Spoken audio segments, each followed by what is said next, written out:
할렐루야, 좋은 날입니다. 잘들 지내고 계실 줄 믿습니다. 오늘도 이 기쁜 주일날 우리 함께 이렇게 인터넷으로 예배 드릴 때 우리 하나님의 은혜가 가득하기를 주님의 이름으로 축복합니다. 우리 함께 신앙 고백하심으로 우리 이 시간 예배를 하나님께 올려드리겠습니다. 전능하사 천지를 만드신 하나님 아버지를 내가 믿사오며 그 외아들 우리 주 예수 그리스도를 믿사오니 이는 성령으로 잉태하사 동정녀 마리아에게 나시고 본디오 빌라도에게 고난을 받으사 십자가에 못 박혀 죽으시고 장사한 지 사흘 만에 죽은 자 가운데서 다시 살아나시며 하늘에 오르사 전능하신 하나님 우편에 앉아 계시다가 저리로서 산 자와 죽은 자를 심판하러 오시리라. 성령을 믿사오며 거룩한 공예와 성도가 서로 교통하는 것과 죄를 사하여 주시는 것과 몸이 다시 사는 것과 영원히 사는 것을 믿사옵나이다. 아멘. 우리 오늘 함께 나누실 말씀은 열왕기상 19장 4절 말씀입니다. 열왕기상 19장 4절 말씀을 우리 함께 한 목소리로 봉독하겠습니다. 스스로 광야로 들어가 하룻길쯤 행하고 한 로뎀나무 아래에 앉아서 죽기를 구하여 가로되 여호와여 넉넉하오니 지금 내 생명을 취하옵소서. 나는 내 열조보다 낫지 못하니이다 하고. 아멘. 오늘 이 말씀을 통해서 잃어버린 당당함이라는 제목으로 오늘 은혜를 나누기 원합니다. 우리 영화 중에 친구라는 영화가 있습니다. 그 영화 포스터에 보면은요, 이렇게 적혀 있어요. 함께 있을 때 우리는 아무것도 두려울 것이 없었다라고 적혀 있습니다. 이거는 즉 우리 친구라는 존재가 우리에게 힘이 되어지고 두려움을 이겨낼 수 있도록 용기를 북돋아 주는 그러한 존재라는 거예요. 근데 그렇게 의존하고 의지했던 그 친구가 내 곁에 없으면 우리는 위축되고 우리는 나약해진, 초라해지는 우리의 모습을 발견할 수 있습니다. 그런 것처럼 우리의 신앙생활에서도 이러한 게 같습니다. 우리가 하나님을 만나고 우리가 하나님을 체험할 때, 하나님의 역사를 볼 때, 하나님께서 내 기도에 응답하시고 내게 마음껏 하나님의 축복의 역사가 나타날 때 우리는 모든 것들을 감당할 수 있을 것 같고 자신감이 넘쳐나고 당당해지고 그리고 기쁨이 넘쳐납니다. 근데 어느 순간 이러한 일들이 일어납니다. 뭔가 공허하고 그리고 뭔가 자신감도 갑자기 없어져 있고 그리고 뭔가 초라해져 있고 위축되어져 있는 내 마음과 내 생각과 내 생활, 내 환경, 내 인생을 좀 볼 수가 있다는 거죠. 그런 것처럼 하나님과 함께하지 않으면 우리 신앙인들, 우리 크리스천들은요, 나약해지고 초라해질 수 있다는 걸 기억하시기 바랍니다. 하나님을 그렇게 의지하고 하나님께서 도우셨던, 그리고 하나님이 사랑했던 이 다윗도 이 위기 가운데 놓였을 때가 있었습니다. 늘 위기였지만 이거는 최악의 위기였어요. 그리고 비참해지는 순간이기도 했습니다. 그날도 이렇습니다. 사울 왕이 다윗을 따라오고 다윗은 목숨에 이 위태로움을 느낄 때였었어요. 이 얼마나 다급하고 얼마나 위급했겠어요. 그런 상황 가운데서 하나님께 기도했을 겁니다. 하나님, 저를 도와주옵소서 라고 분명히 기도했을 거예요. 근데 마음이 너무나 급하고 그 다음에 빠른 결정을 해야 될 때 보면은 우리는 잘못된 선택을 할 때가 있다는 걸 알 수가 있습니다. 다윗 역시 그러한 선택을 합니다. 혼자 하나님의 응답을 받은 것이 아니라 혼자 생각하기를 블레셋이란 나라로 빨리 도망가면 이 적국이고 하니까 이 사울 왕이 거기는 따라오지 못하겠다라고 싶은 거죠. 그래서 블레셋에 있는 이 가드라는 곳으로 도망갑니다. 그래서 가드 왕 아기스라는 사람 앞에 이렇게 세워지게 돼요. 분명히 다윗은요, 자기의 신분을 감추고 그리고 여기서 조용히 있을 생각으로 그리고 이 위기를 좀 모면하고 돌아갈 생각으로 분명히 있었을 겁니다. 근데 신하들이 이 다윗을 알아보는 거예요. 이 다윗이라는 존재는요, 이 가드라는 곳에 어떻게 생각되어질 수 있느냐 하면 가드의 영웅이었던 골리앗을 죽인 사람이 바로 이 다윗입니다. 그리고 철천지 원수가 바로 이 다윗이에요. 그렇기 때문에 다윗을 알아보면 단번에 죽는 겁니다. 본인을 모를 줄 알았는데 많은 사람들이 다윗을 알아봐요. 그래서 결국에는 죽음의 위기에 이 몰리는 걸 볼 수가 있습니다. 얼마나 힘들었겠어요. 분명히 자기 안 죽으려고 사울 왕을 피해서 이 가드라는 곳으로 왔는데 그곳에서 꼼짝없이 이제 잡혀서 이 죽음을 당하게 생겼으니 얼마나 힘들었겠어요. 그때 다윗이 선택한 게 미친 척을 하는 거였습니다. 어떻게 미친 척을 하냐? 이 벽을 긁기 시작해요. 벽을 긁기 시작하고 침을 그리고 이 수염에 흐르도록 침을 흘리기 시작합니다. 그리고 미친 짓을 하기 시작해요. 그러니까요, 이 아기스 왕이 보다가 보다 못해서 제가 무슨 다윗이냐. 차라리 왜 미친 사람을 나의 앞에 둬서 왜 지금 이거 뭐 하자는 거냐 라는 그러한 반응을 보이면서 미친 사람이 저 사람을 내보내라라고 합니다. 그때 다윗은 그곳에서 나오죠.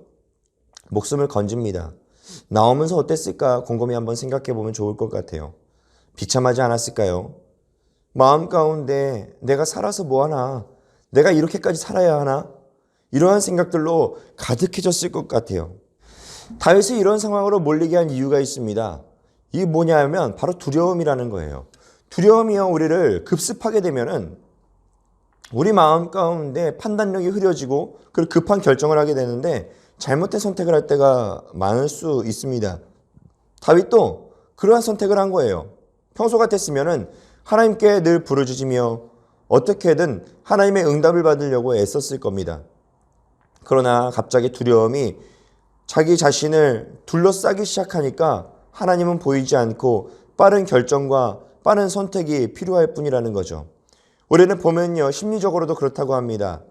이 사람을 계속해서 폭언을 지속적으로 하거나 아니면은 폭행을 계속해서 하게 되면은 사람이 바보가 된다라고 합니다. 우리 옛말에 그런 말 있죠. 뭐 사람은 뭐 맞아야 한다?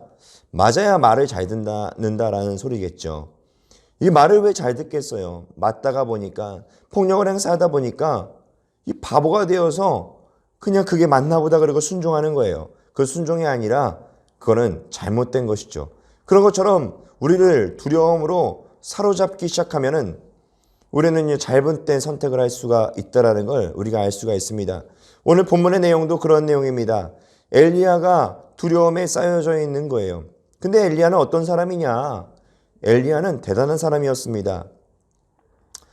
이 어느 날은 이러한 날도 있었어요. 하나님 이곳에 비가 내리지 않기 원합니다 라고 했더니 비가 수년 동안 내리지 않는 거예요.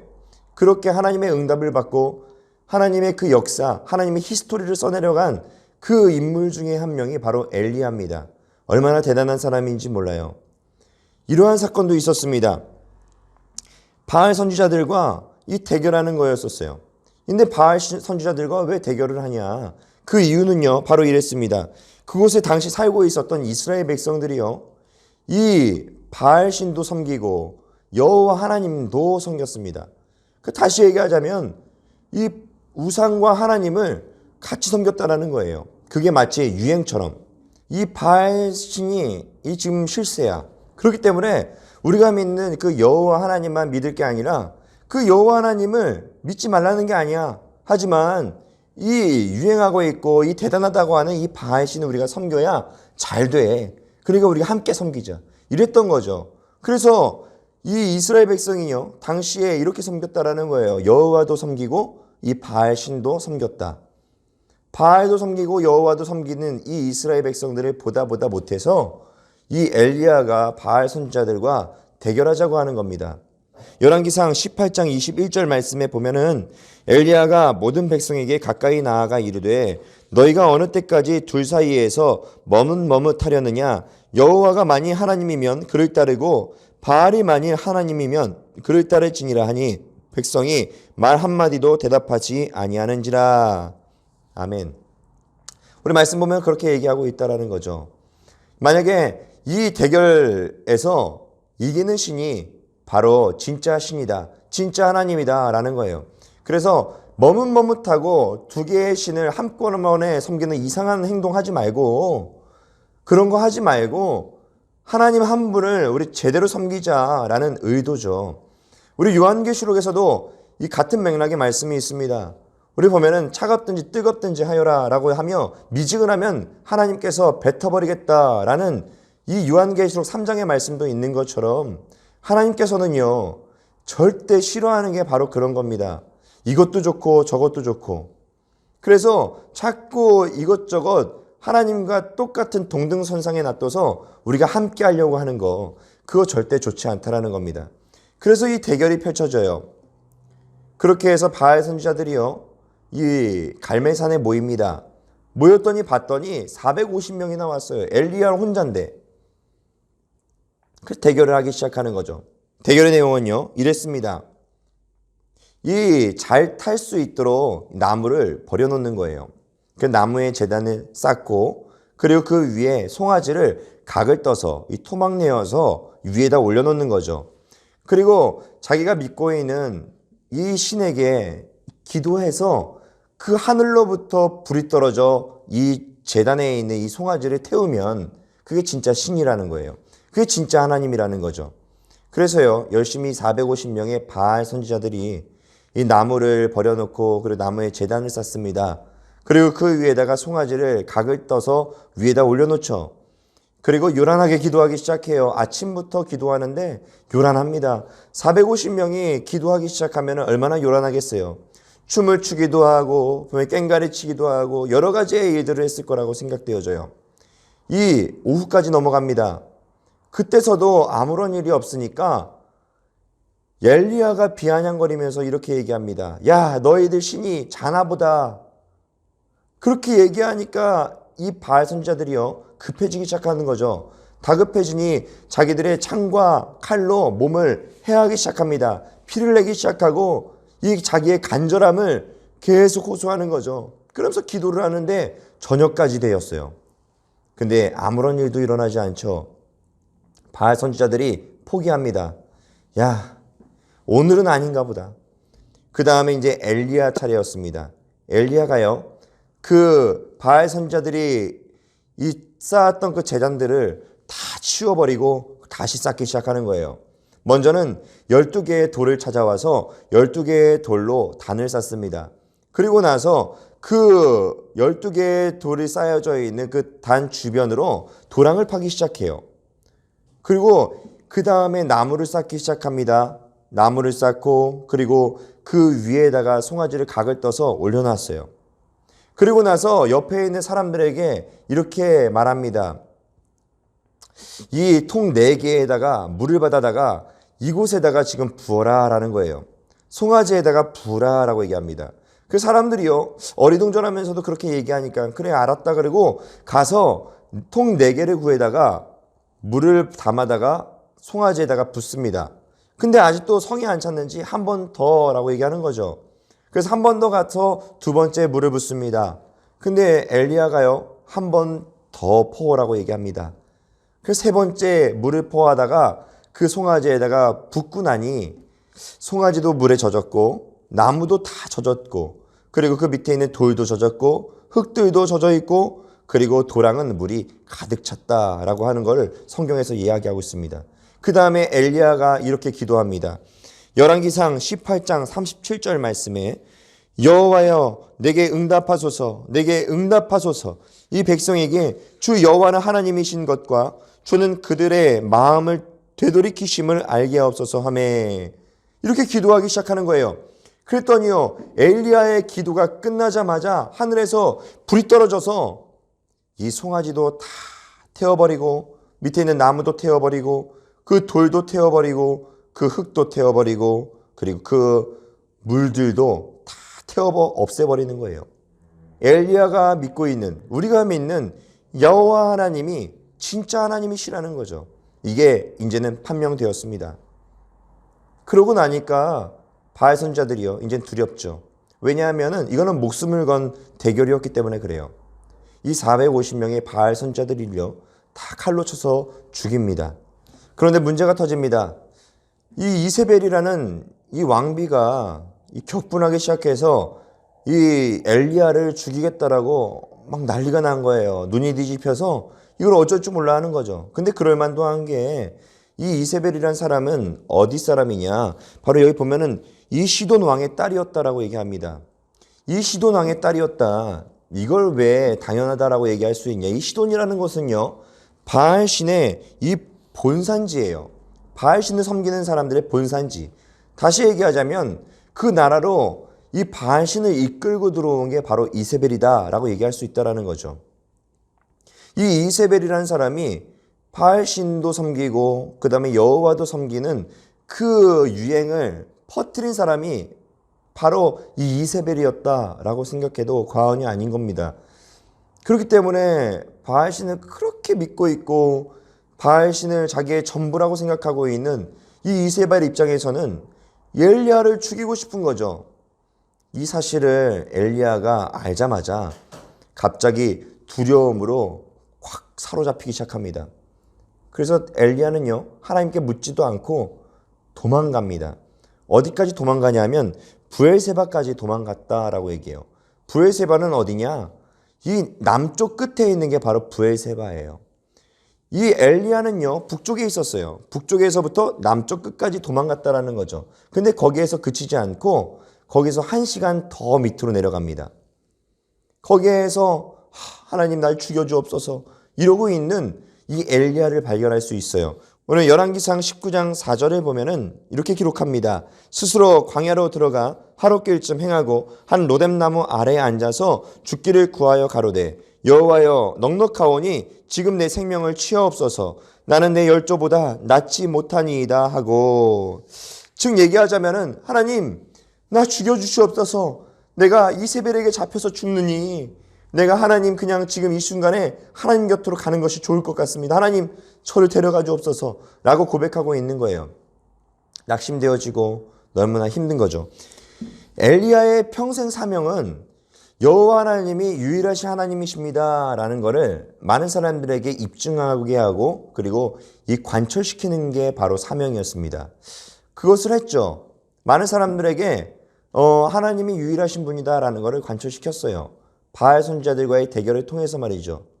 그렇기 때문에 마음 가운데 나는 이제 사명 끝났다 라는 생각이 있었을 수 있습니다.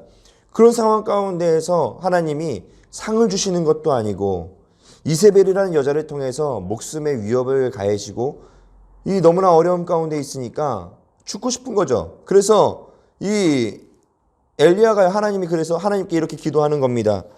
하나님 그냥 이쯤에서 죽여주옵소서. 내가 그냥 이세벨에게 죽느니 차라리 하나님 손에 거두어지는 게 나을 것 같습니다 라는 그런 의도로 하나님께 기도하는 걸 볼 수가 있어요. 그렇게 낙심하고 그렇게 초라해져 있고 그리고 벌벌 떨고 있는, 그래서 로뎀나무 뒤에서 밑에서 숨어 있는 이 엘리야를 바라보면서 안쓰러운 하나님은 이렇게 하십니다. 천사를 보내서 이 엘리야를 쉬게 합니다. 먹고 자고 쉬는데 40일 동안 충분히 쉬게 하는 걸 볼 수가 있어요. 그래서 육신이 좀 회복되어지니까 하나님이 이끄십니다. 그리고 하나님이 말씀하시기 시작해요. 우리 열왕기상 19장 13절과 14절에 보면은요, 하나님이 엘리야에게 이렇게 먼저 묻습니다. 엘리야야, 네가 어찌하여 여기 있느냐? 라고 물으니 엘리야가 이렇게 대답해요. 하나님 여호와께 열심히 유별하오니 이는 이스라엘 자손이 주의 언약을 버리고 주의 제단을 헐며 칼로 주의 선지자들을 죽였음이오며 오직 나만 남았거늘 그들이 내 생명을 찾아 빼앗으려 하나이다. 엘리야가 어느 정도 회복되어지고 나서 이 허무함을 느끼면서 이 생각하는 게 뭐냐? 하나님 나만 남았습니다. 하나님을 나타내고 하나님을 따르고 하나님 믿는 존재가 나밖에 없습니다. 이렇게 얘기하는 거죠. 저 외롭습니다. 이렇게 들립니다. 이 외로움, 이게 지속되면요, 우리 현 시대의 우울증이라고 얘기를 하죠. 그래서 죽고 싶고 힘든 겁니다. 이 엘리야가 마치 우울증에 걸린 환자처럼 이렇게 얘기하고 있는 우리 이 모습을 볼 수가 있어요. 하나님이요, 엘리야에게 이렇게 위로하십니다. 우리 열왕기상 19장 18절 말씀에 보면은 그러나 내가 이스라엘 가운데에 7,000명을 남기리니 다 바알에게 무릎을 꿇지 아니하고 다 바알에게 입맞추지 아니한 자니라. 아멘. 하나님께서 7,000명을 준비해 놓으셨다라는 거예요. 너와 함께 싸울 사람들이 있다라는 거죠. 너 혼자가 아니다라는 거예요. 엘리야가 여기서 회복합니다. 그렇구나. 나 혼자가 아니구나 라는 거를 깊이 느끼기 시작합니다. 그리고 회복해서 다시 살아가는 엘리야를 볼 수가 있습니다. 야곱의 입장도 마찬가지였습니다. 형 에서에게 잘못을 저지르고 그리고 에서가 죽인다라는 말 때문에 너무나 이게 무서워서 도망 나가죠. 그리고 나가서 광야를 걷습니다. 그리고 잠을 청하죠. 얼마나 외롭고 힘들고 비참한 상황 가운데서 잠을 잤는지 몰라요. 그리고 희망이 없었을 겁니다. 그때 꿈속에서 하나님이 야곱을 만나줘요. 그리고 얘기합니다. 내가 너와 함께 있다 라는 것을 알려줘요. 그래서 야곱을 지켜줄 것이고 야곱을 인도하실 거에 대한 것에 대해서 하나님이 말씀해 주시는 걸 볼 수 있어요. 그 다음에 야곱은요, 당당함을 갖기 시작하고 인생에 이 자신감을 갖고 꿈을 다시 갖기 시작합니다. 타인 역시 이 초라하고 비참한 인생을 여러 번 겪었던 사람이에요.